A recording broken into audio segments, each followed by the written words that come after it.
मेरे गांव के एक घराने की आप बीती सच्ची कहानी। चीचा वतनी से 3 किलोमीटर दूर एक छोटा सा कस्बा है जहां मेरी भी अपनी रहाइश है। और ये 11 चक की अजाफी एक आबादी है जहां मेरे वालिद ने घर लिया। हमारे घर के सामने राणा फैमिली का घर था। सलीम और मिसिस सलीम अपने 8 बच्चों के साथ रह रहे थे, जिनमें उर्दू अदब पाक चैनल को सब्सक्राइब करें और साथ लगी बेल आइकॉन को जरूर दबाएं। दुनिया की जिंदगी आरजी होती है, लेकिन इसकी ख्वाहिशात लामहदूद होती हैं। ज़िंदगी में इंसान की ख्वाहिश जो ज़्यादा होती है वो मोहब्बत है, और मोहब्बत ही इंसानी ज़िंदगी का अजीम पहलू है। और यकीनन मैं इस बात से मुत्तफिक हूँ कि मोहब्बत लाजवाल है। मोहब्बत अब्दी है, जो इसे मारते हैं वो खुद ही मर जाते हैं।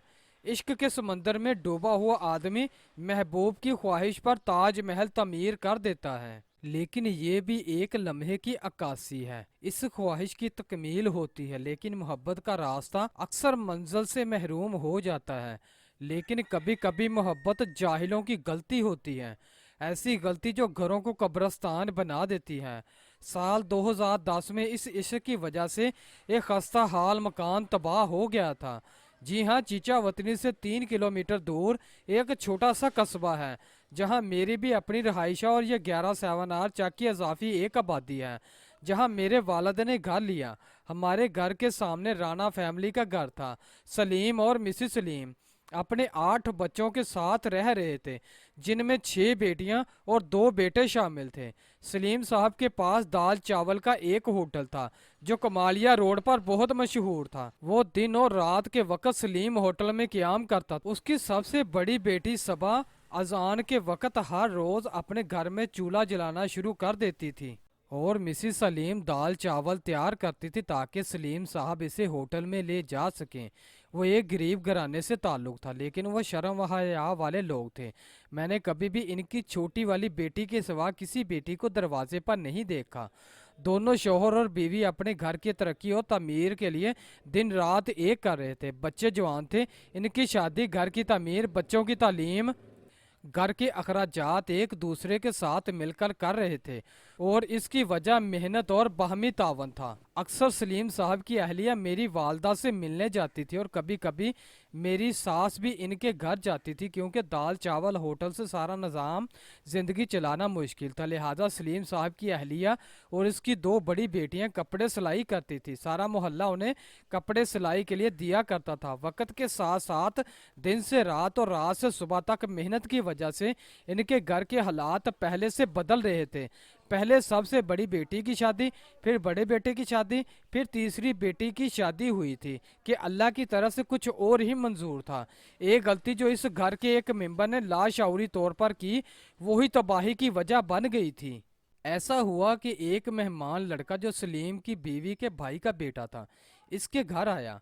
मेहमान का आना रहमत होता है, लेकिन कुछ मेहमान अपनी करतूत की वजह से परेशानी का बाइस बन जाते हैं। इस लड़के काशिफ की दोस्ती सलीम के बड़े बेटे अरशद से ज्यादा हो गई है, जो रात के वक्त अपनी वालद के होटल पर ड्यूटी पर होता था और दिन में घर सोता है। अब इसका मामूल आवारा गर्दी का करना का हो गया था। अरशद की मदद के साथ या इसकी मदद के बगैर इसका कज़न काशिफ एक मकामी लड़की के साथ घर से भाग गया। ये वो फेल था जिसकी वजह से जिल्लत और रसवाई एक शर्म व हया वाले ख़ानदान का मुकद्दर बन गई थी। सलीम के घर क़यामत टूट पड़ी। पंचायत हुई, सलीम को तंज़ें सुननी पड़ी, लोगों को तलख सवालात के जवाब देना पड़े। लड़की की बरादरी ने यहाँ तक कहा कि चलो अपनी बेटी हमें दो। सलीम वापस आया पंचायत से, लेकिन खामोशी से काशिफ से रब्ता करने की कोशिश करता रहा। कभी वो अरशद की तरफ बेबसी से देखता।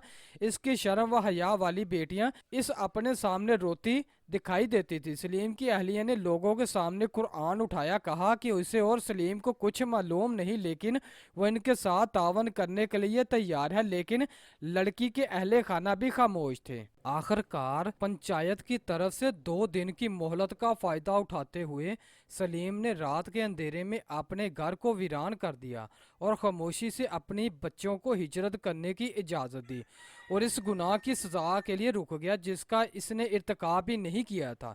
इसकी बीवी बच्चों को लेकर महफूज जगह पर चली गई थी, लेकिन लोगों की बातें देखकर اور بے گھر ہونے پر اپنے ہوش کھو بیٹھی تھی۔ آخر اس صدمے کو برداشت نہ کرتے ہوئے اس کی موت واقع ہو گئی۔ ارشد اپنی والدہ کی موت، اپنے بہن بھائیوں کا بے گھر ہونا، اپنے والد کی عزت کو خاک میں ملتے دیکھ کر سختی میں چلا گیا۔ سلیم نے بہادری سے اپنی بیوی کی موت پر اللہ کی آزمائش کو برداشت کیا، اپنی بیوی کو دفن کیا اور لڑکی کی تلاش میں نکلا۔ آخرکار 3 دن کی کوششوں کے بعد لڑکی ملی۔ اس کو لڑکی کے گھر والوں کے پاس لوٹایا، ہاتھ جوڑ کر معافی مانگی، مکان بیچ دیا اور غم زدہ دل سے خود بھی ہجرت ہو گیا۔ یہ ایک مہمان کی غلطی ہے، دنیاوی محبت سے پیدا ہوئی ایسی صورتحال جو ایک خطرناک کہانی میں بدل گئی ہے۔ اللہ سے ہر وقت امن اور رہنمائی کے لیے دعا گو رہنا ضروری ہے۔ جب انسان اپنے آپ کو کامل سمجھتا ہے تو انسانی شخصیت کی ترقی رک جاتی ہے۔ اسلام ہی انسان کو بہترین انسان بناتا ہے۔